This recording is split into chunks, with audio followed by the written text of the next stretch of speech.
One of the biggest updates of the year is just around the corner. Varlamore Part 3 is coming out on July 23rd, and there are so many impactful updates coming with Varlamore Part 3, but there's been so many changes and revisions to this update, I thought it would be helpful to do a full recap video of everything we're getting with Varlamore Part 3. So Varlamore The Final Dawn is coming in under a week, and it's going to be mostly filling in this northwestern section with the black squares. With it, we're going to be getting a brand new type of boss, a Delve boss, the Doom of Macahuedel. We're going to be getting a brand new fletching training method, a new crab boss, a new Slayer dungeon, and much, much more. Now, by far the most impactful piece of content is the Delve boss, which will require the Final Dawn quest to access it. They have released the quest requirements for it. You'll need 66 thieving, 52 runecrafting, 52 fletching, and the Heart of Darkness and the Perilous Moons complete. Now, the Delve boss will be located in the Taladi Rainforest, and is going to be a completely unique boss to Old School. Each time you defeat it, it will dig further into its burrow, increasing the difficulty and the rewards. You can delve up to 8 times, each one increasing the difficulty and rewards. Now, the basic loot is going to remain the same regardless. Increasing the delve level will only increase the chance at a unique. Now, a few things we've learned about the boss is the Delve boss is demonic. The Doom is a giant insect-like demonic creature, which means it's vulnerable to Demon Bane. Similar to the Colosseum, there will be a reduced death cost for your first 20 attempts at the boss as well. After that, you'll be paying full price death, so up to 500k. And the Delve boss is going to have a pet, assuming you can make it to level 6 and onward.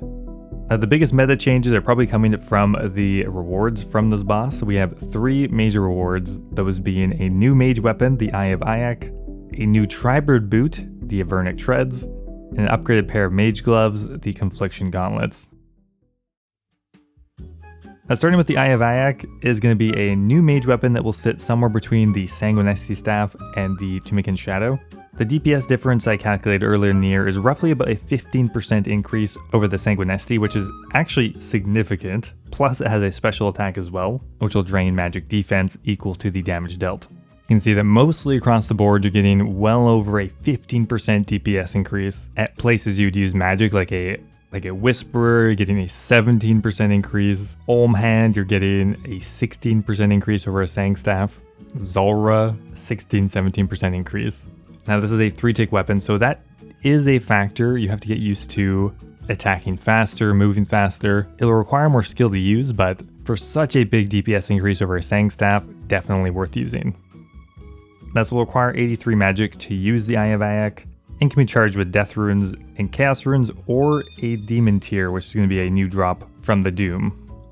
Next up here, we have Avernic Treads, which are going to be an upgradable boot that will allow you to combine each of the 3 Cerberus boots into the best in slot Tribird boot, or really just the best in slot boot in general.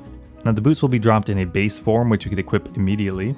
But if you combine them with the Primordial boot, you'll get a +2 strength bonus. If you add the Pegasian boots, you'll get a +1 range strength bonus. And the Eternal boots will give you a +1% magic damage bonus. You can remove these at any time. Now, what's interesting about this is the difference between the base Avernic Treads and the upgraded ones is this kind of gives an implied 1 range strength to Ranger boots now, because previously they have nothing. Pegasians are pretty much useless. But if you chuck your Pegasians in your Avernic Treads, then an extra range strength, interesting. And finally here we have the Confliction Gauntlets, which are an upgraded Tormented Bracelet. And not only does this have higher magic damage percent and accuracy, but not only that, the Confliction Gauntlets have a passive effect that will only work on one-handed weapons, so it does not work with the Shadow, which when one of your attacks misses, your next magic attack will roll the accuracy twice. Now, the Confliction Gauntlets are just straight up best in slot regardless, but they're even better with a one-handed weapon. So places the passive effect works, like Olm Hand, you're getting about a 4.5% or 6.6% in challenge modes. Akka's out of date, they nuked Akka's defenses, but in Wardens you're still getting like an 8% DPS increase just for this passive effect over the Tormented Bracelet. Super significant, which will help close the gap even further between the Shadow. Now, that's all we really know about the Delve boss so far. They haven't released any information on which Delve levels are required to get these uniques from, so for now your guess is as good as mine. So with part 3, we're also getting a brand new city and fletching method. We're getting the city of Auburnvale, which will be inhabited by Ents who are keen to help you recycle your old bows, crossbows, stocks, and shields. This will essentially allow you to recycle existing items if you have them in your bank, or you could purchase them from the Grand Exchange to participate in this method. Now they released the XP rates and level requirements roughly. At the low end, at 20 fletching, you'll get somewhere between 20 and 25k per hour. Scaling all the way up to redwood items, which you'd start fletching at 90, which would get you between 300 and 350k per hour. Now this new skilling method will have a set of rewards as well. The first one is the fletching knife, which will reduce certain fletching actions by 1 tick. Specifically fletching unstrung bows, shields, stocks, arrow shafts, addle darts, which you'll be able to craft, we'll cover that in a minute, javelin shafts, battle staffs, and hunter spears, as well as being usable in the new fletching method itself. Another cool reward is the bowstring spool. This is going to be a stackable bowstring item that you'll be able to fill up with a bunch of bowstrings, up to 100,000 at a time, which is a lot. Maybe who needs that many? I don't know. This will allow you to withdraw your spool and 27 unstrung bows, allowing you to AFK longer, overall get slightly higher experience, and just be a lot more user-friendly. Probably the biggest one, in my opinion, is craftable addle darts. Fletching the addle darts will require 74 fletching and will make a reproducible way to make these darts in mass. The Eclipse Addle has become such a staple weapon for Ironman, but similar to like Zulrah scales, you have to essentially go back and kill the boss to farm addle darts, but now you'll be able to craft them.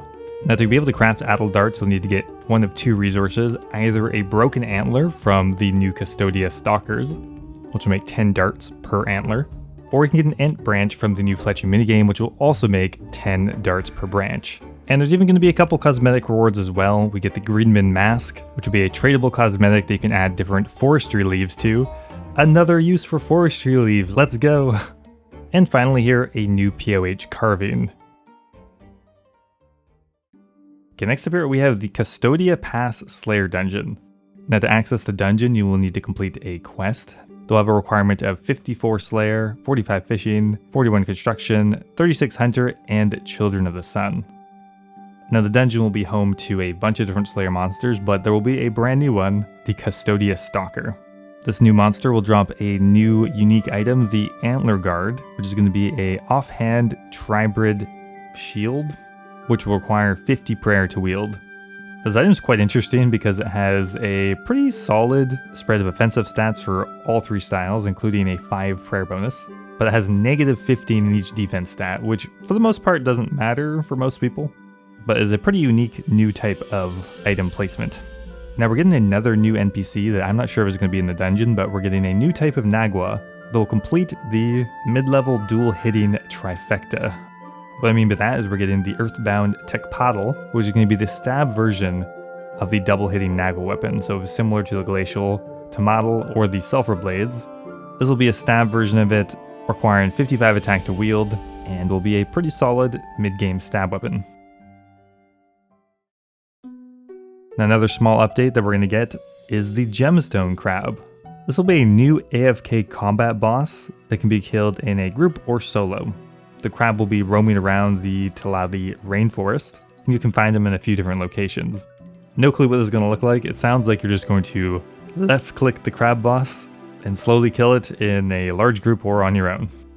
Now it's not going to drop very much loot, but for the top 16 players in a kill can mine the gem from its broken shell. Is that going to be a singular gem? I don't know, that would be pretty underwhelming, but it could be a new type of gem or a gem pack or something like that. So that's pretty much it for all the new content coming in Varlamore Part 3. There's a few other interesting pieces of information that they revealed in a Q&A. Now one question I had is, what has happened to Tempestress? This was meant to be a kind of island archipelago on the west coast, and this is not going to be coming with the Final Dawn. It sounds like this is going to be a future update coming to Varlamore. Now although this is the final Varlamore batch, that doesn't mean we're going to stop getting updates to the continent. They will continue updating Varlamore throughout the years, and Tempestress is going to be one of those future updates. Another question to answer is, will there be a Varlamore achievement diary? And they said not on release, but they are planning on adding one someday. They just don't want it to become obsolete as they add in new content. Most likely they're going to wait until sailing has been added at the minimum. Will we be able to walk between Zeah and Varlamore? Yes, you can. And will there be some other smaller quests added to Varlamore? Also yes. We're going to be getting at least 2 that we know of, but I think there's going to be at least a few other smaller quests added with part 3 as well.